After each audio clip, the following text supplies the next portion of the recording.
Sometimes even adorable people make mistakes. So I have a story. I'm gonna try to tell as short as possible.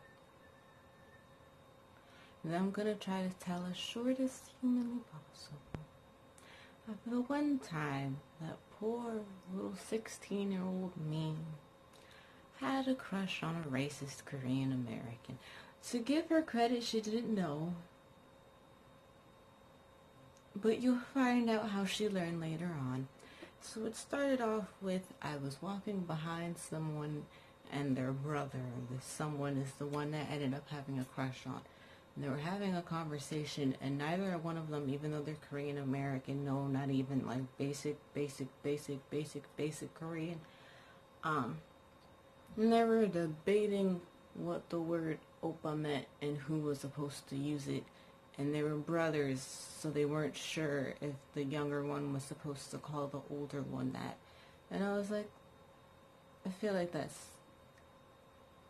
real, like, you don't even need to actually know the language to know that. Anyway, I ended up developing a crush on this person, and I made the mistake of telling people this, because you see, my thought process was, oh, these people are genuinely my friends, and they wouldn't wish me any sort of harm or do anything to make anything worse or any sort of way. I was wrong, and I don't talk to not one person from that circle anymore, not one. They made it worse. They made it worse. Very, very much worse. In the beginning, we had been texting, and there were times where I forgot we even had a conversation about something, or I thought the conversation was just dropped, because the way that I text is I don't say bye. In fact, I find it weird when people do say bye, because I'm like, just stop, text, what? So I just thought the conversation was over. A few days later, he asked me something or responds or whatever, and I'm like, okay. Oh, the conversation's back up. Because again, I don't have conversations through text that consist of like, hi, bye. It feels weird. I had a few conversations in person. Fast forward to like December-ish, and I kind of just stopped talking to him because he wouldn't come to me first, and I don't do that with regular platonic friends, nonetheless someone that I'm actually interested in, to which I go chasing after people. I will briefly mention it, and I'll analyze the way that you act when I say, hey, how's it been? I haven't heard from you. And if you get an ego boost from that, I'll contact you less. I do this with my own family, nonetheless a stranger. I didn't talk to him for a good month, and then it was getting closer to Valentine's Day, and I was making drawings for everyone that I know. And I had asked him, oh, hey, I haven't spoken to you in a while. Did you want, like, I'm making everyone different drawings. Like, so-and-so's getting this, so-and-so's getting that, so what do you want? Tell me what he wanted. It was Sonic at Sonic, which I was very proud of that drawing, by the way. Like, I did a really good job smashing both of the reference pictures together. Anyway, he never got it, and I gave it to someone else because it came back to me from someone who was in my circle that he had been calling me a stalker. That's not cute. Mind you, I have a very healthy self-esteem about myself. I'll have my days where I need to put on Christina Aguilera, but for the most part, I have a very healthy self-esteem, and I believe I'm the cutest thing on the freaking planet. And so, the concept that someone who wore sweatpants every single day to school and a hoodie every single day to school like a cartoon character had the audacity to act like he was above me or superior to me in some sort of way was not going very well with me. That's not cute. That's not adorable. And it had gotten back to me that he had called me that. I was like, And that same day at lunch, I had gotten up. I went up to him. I cussed him out. His friends were like, oh, and then I walked away. I can't remember if it's before or after. I was standing outside waiting for my friends to get from the cafeteria to where I was standing so we can walk to the local middle school that was 2 steps away because our school's was under construction, so our choir room didn't exist in our building, so we had to use the middle school's choir room. And I was waiting for her. Next thing you know, he's walking up with all of his white friends. And I'm putting emphasis on this because this kid had obvious self-hate issues that didn't really click in because I was looking through rose glasses, and once I took them off, I was like, oh,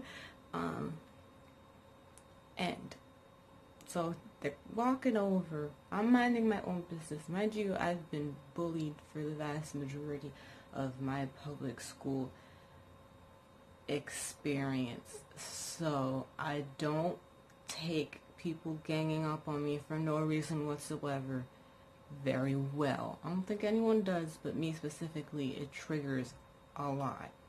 And so I'm standing there minding my own business, not even saying anything, not even looking in his direction. And then I hear, oh, there's your girlfriend, and real loud and obnoxious. So of course I'm like, huh? And I turn around and guess who it was? I did not handle that very well. I was very upset and I started anger crying. Told my friend what happened. She was like, that's not cute. Then he was also in choir, so he spent the majority of his time with his head in his hands because he knew he did something wrong. That was either before or after. I don't remember. I think it was after. Anyway, I dragged his name for filth because what are you doing?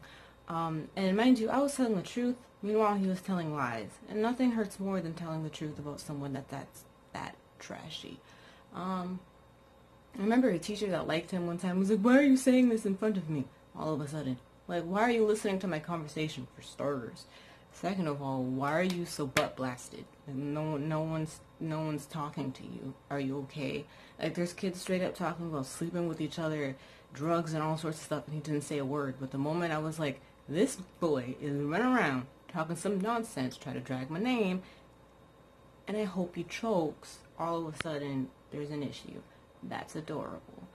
That same year I had auditioned for a company, and I had gotten put into the good pile, and so I was waiting to see if I made it on to the next of that thing. So I was very like, either you say what you feel or hold your peace. And so finally I went ahead and fast forward. I was going to talk to him very civilly. He ran away from me one time, like it was lunch, and I was like, may I speak to you?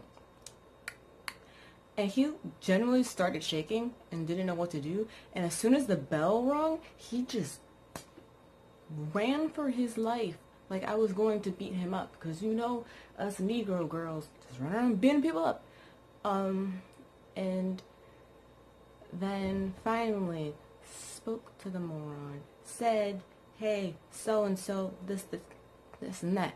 Is it real or is it no? And he was like, oh no, I don't feel like dating right now. And I was like, okay. And I walked away. And the shock on his face that I was just like, okay. First of all, even if he said yes, I wouldn't have said yes. Because you have way too many issues.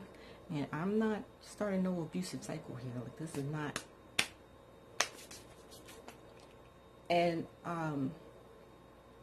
two, he was especially shocked because there's this white guy that both me and a friend, said was attractive, but that was friends with him, and that friend had asked me to get the name from him. So I walked up to him and I was like, hey, what's this person's name? And then the pure like shock and hurt that got mixed on his face when I asked that question, because you know people say, oh, for a friend, but I wasn't for a friend. I was generally like, so and so wants to know who that guy's name is and if he's dating someone. And I'm like, but you said that I was the most disgusting thing you've ever seen and treated me as such. He literally treated me like I was ugly. Me of all people, like I was ugly. And then, like, after me putting him in his place, he'd always give me like these weird from the distance looks. There's this one girl that he kept talking to who's infamous for flirting with whatever guy someone has a crush on. And at that time, she was flirting with him because he had two fangirls, legitimate fangirls, after him, and they were in the same grade, so she was messing with him. He thought that it was real. It was not. This girl does this to everyone. But moral of the story, oh, the racist part. Yeah, he just ran around saying the N-word all the time. He like pick up AAVE whenever there's like Hispanic or black people around. Well, Hispanic, black, same, you know what I mean. He like get uncomfortable around like black females, but then try to fit in with the black males. It was just this weird thing that I didn't really pick up on until after I had ripped those glasses off and been like, I hope you freaking choke. Like, the fact that you're breathing shows that the devil exists. No, yeah, that was that. That wasn't a good time. 10 out of 10 will never do again. You just had so many issues. How do you have so many issues? Ugh. It's a bad time. I made a horrible mistake. But you know what? The best of us make mistakes. Everybody makes mistakes. Everybody has those days. If you've ever had an experience to which you had a crush on someone outside of your race and they acted real funny, comment down below. There's more to that story, but like, do it matter? That's just a short summary of what happened. It was not cute.